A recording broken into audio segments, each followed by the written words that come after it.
warahmatullahi wabarakatuh. Salam sejahtera untuk kita semuanya. Rahayu, rahayu, rahayu. Pada kesempatan kali ini saya akan membahas tentang garis tangan. Nah, garis tangan ini sejak lahir mempunyai kesaktian ataupun mempunyai kekuatan supranatural menurut primbon Jawa kuno. Sebelum kita bahas lebih lanjut jenis-jenis garis tangan yang sejak lahir ini mempunyai kekuatan supranatural, ini kita bahas dulu bahwa masalah nasib, rezeki, dan juga keberuntungan manusia itu sebenarnya sudah ditentukan oleh Gusti Kang Akarya Jagat. Salah satunya yang menjadi penyebabnya atau menjadi faktornya atau menjadi ilmu titenya adalah di garis telapak tangan. Jadi di sini ini ada rahasia-rahasia mengenai nasib dan juga keberuntungan setiap manusia.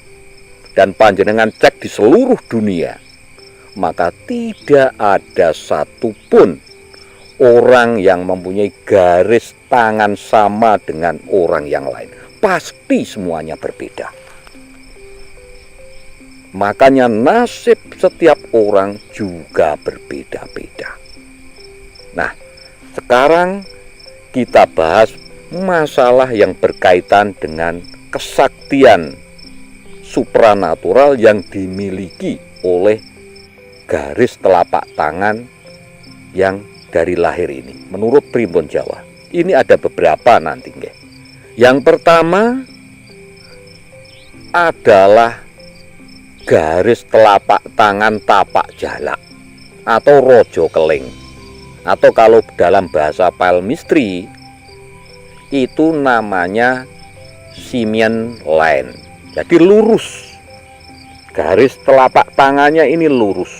Jadi ini perpaduan antara garis kepala dan garis hati ini menyatu.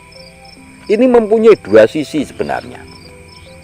Kalau orangnya itu melengsek, itu juga melengseknya itu luar biasa. Tetapi kalau orang ini sukses, maka suksesnya luar biasa. Makanya ini tergantung daripada orang yang memberi didikan dan juga orang yang mempunyai atau yang membimbingnya secara spiritual. Jadi kalau ada pembimbingnya maka akan lebih bagus. Kalau tidak, ini bahaya. Karena apa? Yaitu tadi, biasanya emosinya itu cenderung tinggi, keras wataknya. Jadi kalau bisa dibilang orangnya itu miskin, bisa miskin sekali. Tetapi kalau kaya, bisa kaya sekali. Dan menurut primbon Jawa kuno, garis telapak tangan rojo keling atau tapak jalak ataupun simian lain ini, ya, yang lurus ini mempunyai kesaktian yang luar biasa. Terutama dalam bidang keilmuan. Kalau diasah ada yang membimbing, maka orang tersebut akan mudah menguasai ilmu-ilmu yang sifatnya gaib, ilmu-ilmu supranatural. Ini kesaktian orang yang pertama yang mempunyai garis telapak tangan rojo keling. Kemudian yang nomor dua adalah orang yang mempunyai garis telapak tangan simbol X. Nah, simbol X-nya ini di tengah persis, ya, antara garis kepala dan garis hati, persis di tengah telapak tangan.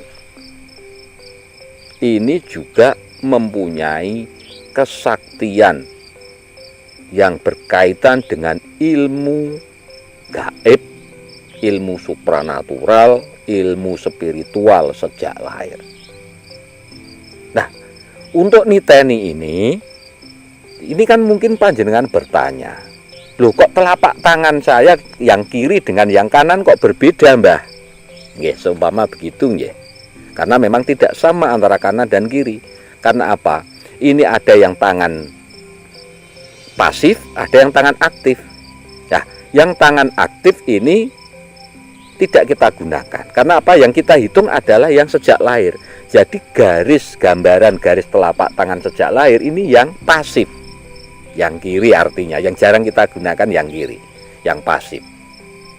Nah, jadi kalau simian line nanti ya yang kiri, yang kita jadikan ukuran yang pasif. Mungkin berbeda lagi dengan yang orang di luar negeri yang mungkin yang aktif tangan sebelah kiri atau kidal, beda. Berarti kalau mungkin orang di luar negeri sana yang kidal, yang dihitung atau yang dititeni ya garis telapak tangan yang pasif tadi, yang kanan artinya. Kalau kita ini yang aktif kanan, ya berarti yang kita titeni yang kiri. Nah, ngeten. Jadi yang kedua ini adalah yang mempunyai garis telapak tangan X. Jadi ada di sini ada gambar X. Nah, silang. Ini bisa miring ke kiri, bisa miring ke kanan. Itu tidak masalah. Jadi antara garis kepala dan garis hati. Itu simbol X. Ini juga mempunyai kekuatan supranatural, mempunyai kesaktian supranatural sejak lahir. Kemudian yang nomor 3, garis telapak tangan yang menurut primbon Jawa ini juga mempunyai wadah besar, terutama masalah kesaktian dan mempunyai kekuatan yang luar biasa sejak lahir, adalah garis telapak tangan yang ada gambar trisula. Ya, ini di sini letaknya. Ini ada gambar trisula. Nah, kalau ada gambar telapak tangan trisula ya di tangan yang pasif, di antara ini ya, antara garis kehidupan dengan ini kan garis kehidupan ya, dengan ibu jari ini. Nah, di sini nah itu juga mempunyai wadah yang besar, terutama mempunyai kesaktian dan kekuatan yang luar biasa sejak lahir. Terutama ini mengenai ilmu-ilmu yang sifatnya gaib, entah itu intuisinya tinggi, instingnya tajam, kemudian bisa membaca dan merasakan energi-energi di sekitar dirinya, energi-energi makhluk gaib. Nah, ini di sini ada gambar trisula di sini. Garis trisula. Nah, biasanya orang yang mempunyai gambar atau garis trisula ya di telapak tangannya itu biasanya berasal dari faktor keturunan. Jadi dulunya ya leluhurnya, entah simbah-simbahnya atau buyut-buyutnya, itu ada yang memang mempunyai kesaktian ataupun mempunyai kekuatan dalam bidang supranatural. Jadi ini termasuk turunan, ada keturunan dari leluhurnya itu tadi. Nah, biasanya begitu. Nanti ada simbol trisula di sini. Kemudian selanjutnya ini garis telapak tangan yang juga dari kecil atau sejak lahir itu mempunyai kesaktian supranatural adalah garis telapak tangan, terutama kita lihat dari gelang-gelangnya. Jadi garis yang di sini gelang. Nah, gelang. Ini kan ada garisnya ini.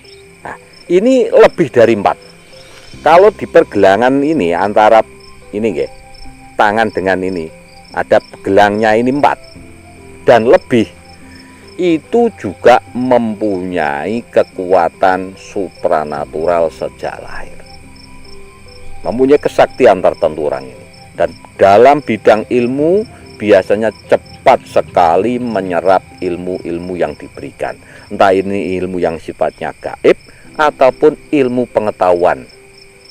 Jadi segala bidang ilmu. Dan juga masalah keberuntungan, biasanya yang lebih dari 4 ini tingkat kesuksesannya juga lebih tinggi. Nah, ini panjenengan titeni mawon. Jadi di sini ya, ini ada garisnya 4 atau lebih. Ini kan ada yang 1, ada yang 2, ada yang 3. Nah itu yang kalau 4 atau lebih itu mempunyai kesaktian supranatural sejak lahir. Dan masalah kesuksesannya atau keberuntungannya juga lebih tinggi. Nah itu. Hal ini terjadi ini juga sebenarnya dari faktor keturunan. Jadi mungkin leluhurnya ya, entah itu yang turunan keberapa ya, enggak tahu kita, itu dulunya juga ada yang mempunyai kesaktian semacam itu, terutama di bidang supranatural, ilmu-ilmu gaib. Nah, itu makanya nanti orang tersebut yang mempunyai garis gelang 4 itu juga itu tadi ilmu dari leluhurnya nurun. Kesuksesannya juga nurun. Tetapi perlu diingat, nah, kelemahannya ini. Jadi yang mempunyai gelang, garis gelang tangan itu tadi lebih dari 4 ataupun lebih, ya, itu cenderung emosinya ini kurang stabil. Makanya di sini harus hati-hati sekali. Dan kadang-kadang ucapannya ini loh, ini bisa menjadi kenyataan. Makanya harus betul-betul bisa kontrol emosi, supaya nanti ketika berucap itu tidak berucap yang jelek-jelek, nyedakno wong, gue tabrakan, gue kecelakaan, ya nanti bisa kecelakaan beneran, kan kasihan. Itu nggih. Jadi ini harus hati-hati sekali dalam berucap terutama. Nggih, jadi itu ada 4 jenis terutama ini yang paling utama ya, yang mempunyai garis telapak tangan yang mempunyai kesaktian supranatural sejak lahir. Oke, demikian bahasan kita kali ini. Mudah-mudahan bisa menambah wawasan, bisa menambah pengetahuan, dan mudah-mudahan bisa bermanfaat untuk kita semuanya. Nggih, monggo panjenengan cek garis telapak tangan panjenengan masing-masing mangke seperti apa. Monggo panjenengan berbagi saja di kolom komentar dengan sedulur yang lain. Matur sembah nuwun. Wassalamualaikum warahmatullahi wabarakatuh.